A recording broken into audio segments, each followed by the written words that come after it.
High, আমি তো ready হয়ে গেছি লাল টুকটুকে একটা শাড়ি পরে। আচ্ছা, আমাকে লাল টুকটুকে বইয়ের মতো লাগছে?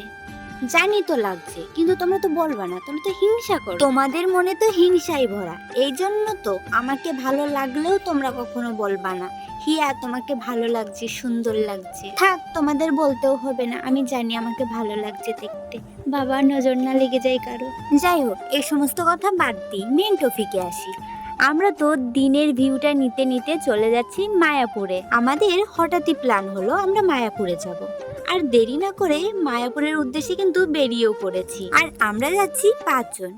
মা, না না না, আমরা তো 6 জন যাচ্ছি। আমাদের পুচকু বাবুটা আছে তো। আজকের ওয়েদারটা সত্যি অনেক দারুণ, তাই তো বাইরের ভিউটা দেখার মতো, পুরো চোখ জুড়িয়ে গেল। আর আমরা সবাই মিলে এই ভিউটা ফিল করতে করতে, গল্প করতে করতে, আড্ডা মারতে মারতে পৌঁছে গেলাম মায়াপুরে। আর আমাদের পুচকু বাবুটা গল্প শুনতে শুনতে ঘুমিয়েই পড়েছে। জানো তো, আমাদের বেরোনোর কথা ছিল 2টোর দিকে, কিন্তু রেডি হতে হতে 3টে বেজে গেছিল।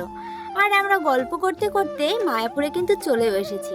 দেখতে পাচ্ছো কি সুন্দর ভিউ, আমার তো সেই ভালো লাগছে। আর আমরা প্রথমেই চলে আসি মায়াপুর ঘাটে। আর ওই যে দূরে দেখতে পাচ্ছো, ওটা নবদ্বীপ ঘাট।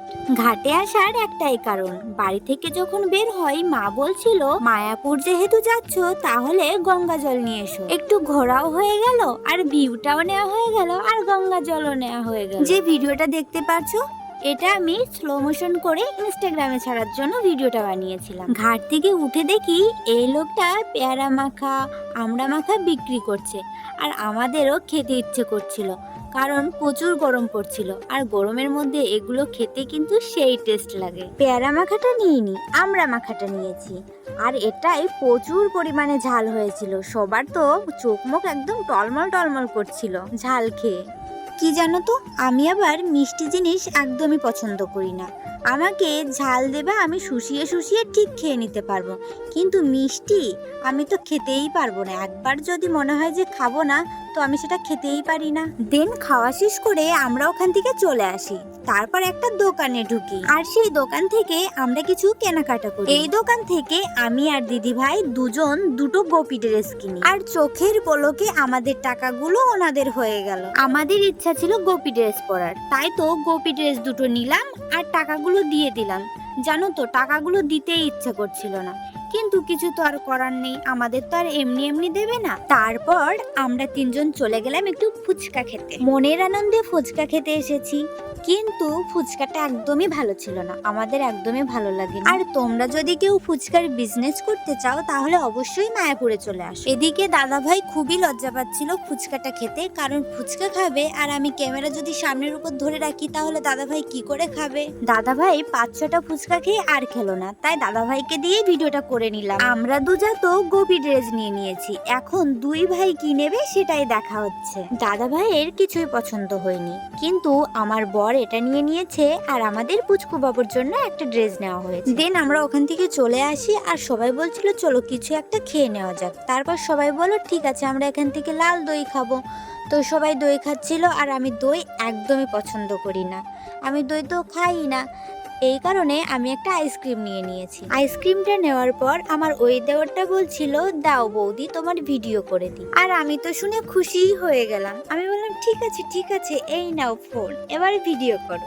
তারপর আমি আইসক্রিমটা খেতে থাকি, আর ওই দেওরটা আমার ভিডিও করে দেয়। ছেলেটার উপর আমার একটু মায়া জাগলো, তাই আমি বললাম থাক, তোমাকে আর ভিডিও করতে হবে না, তুমি এবার শান্তি মতো খেয়ে নাও। তারপর ও বলল হ্যাঁ সে তো খেয়ে নিচ্ছি, তার আগে ভিডিওটা শেষ করি, তাই তো এদিক ওদিক একটু ভিডিও করে দিচ্ছিল।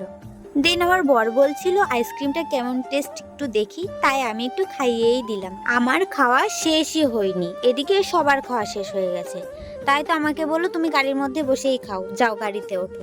তাই আমি বললাম ঠিক আছে, তাহলে গাড়ির মধ্যে বসে বসেই খাবো, অন্য কোথাও ফেলে দেবো, রাস্তা নোংরা না করলেই হলো। আমি ওই ভদ্রতাটা জানি, রাস্তা নোংরা আমি করব না। একটুখানি যাওয়ার পরই আমাদের ছোট বাবুটা কান্নাকাটি করছিল, তাই তো ওর খাবার গোলাচ্ছিল, আর আমরা একটু দাঁড়িয়ে এদিক ওদিক দেখছিলাম। আর সবাই বলছিল এখানে নাকি একটা ভাইরাল দোকান আছে ভেজ বিরিয়ানির। তো আমারও জানতে ইচ্ছে হলো সেই দোকানটা কোথায়। তাই তো আমরা সবাই চলে গেছি সেই দোকানে। আর দোকানটার নাম জগন্নাথ ভেজ বিরিয়ানি। তো সবাই বলল এসেছি যখন আমরা একটু টেস্ট করে যাই। তো আমিও বললাম ঠিক আছে, টেস্ট তাহলে করেই নেওয়া যাক। তবে কি বলতো, আমি একটুখানি মুখে দিয়ে আর খাইনি, কারণ বিরিয়ানির মধ্যে পনির দেওয়া ছিল, আর ওই দুধের জিনিস আমার তো একদমই পছন্দ হয় না। তারপর আমরা মন্দিরের এখানে চলে আসি, কারণ আমাদের ইচ্ছা ছিল আমরা সন্ধ্যা আরতি দেখব। আমরা কিছুক্ষণ দাঁড়িয়েছিলাম আর চারিদিকটা বেশ ভালো করে দেখছিলাম। আর মন্দিরের মধ্যে তো ফোন এলাও নেই, এই জন্য আমরা ফোনটাও নিয়ে যেতে পারিনি। তবে কি বলতো, নিজের চোখ দিয়ে দেখে এসেছি, এটাই অনেক শান্তি পেয়েছি।